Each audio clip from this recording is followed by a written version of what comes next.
So the first thing you're going to want to do is you are going to want to take all the cards except for this little player reference card right here, shuffle them all up, and then deal out 5 cards to every player in the game face down. Keep those secret, keep those safe. Then flip over the top card to the discard pile, because this will be the card that the first player will have the option of taking if they would like. Now, randomly choose the first player to go first. I'd recommend the youngest player. And on your turn, what you're going to do is really quite simple. The first thing you're always going to do is you're either going to draw this face down card at the top or this face up card on the top of the discard pile.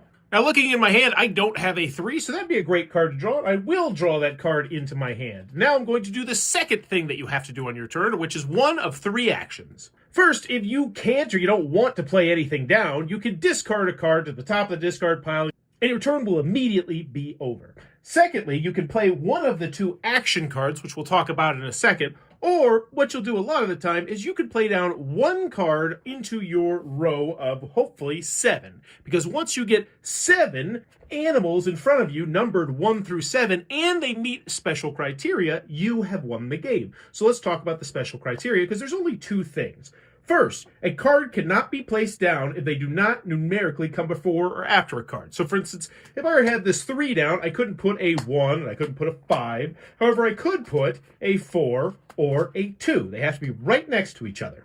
And the first card you play down could be whatever number you want. So I'd recommend a card towards the middle of 7 if you have one. Next, you cannot put an animal next to the same animal. So let's pretend that this 1 was actually a 2. We couldn't do this because there would be an elephant next to an elephant, and that is not allowed. And last but not least, you cannot put 2 animals in the same costume next to each other. So let's pretend this was a 2 and this was a 3. We couldn't put them next to each other because they both have on the green frog costume.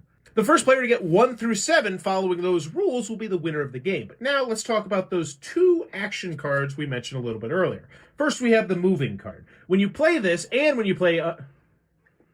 But now let's talk about the 2 action cards we mentioned a little bit earlier. So the first thing you need to know is when you play an action card, they do not go to the top of the discard pile.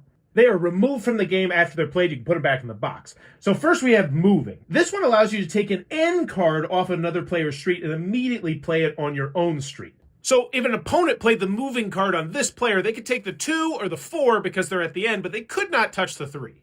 It also says in the rules to make sure to pick a card you can play right away. So I don't believe you could just use this as an attack card if you don't need the card. You have to actually be able to steal it and place it into your neighborhood. And then the other action card is called unpacking. You go through the discard pile and pick a card and then immediately play it down. So on your turn, draw a card and then play a card or discard a card, and then play passes to the left until one player has 1 through 7 with no matching animals next to each other and no matching hoodies next to each other, at which point that player will be the winner of NeighborHoodies. And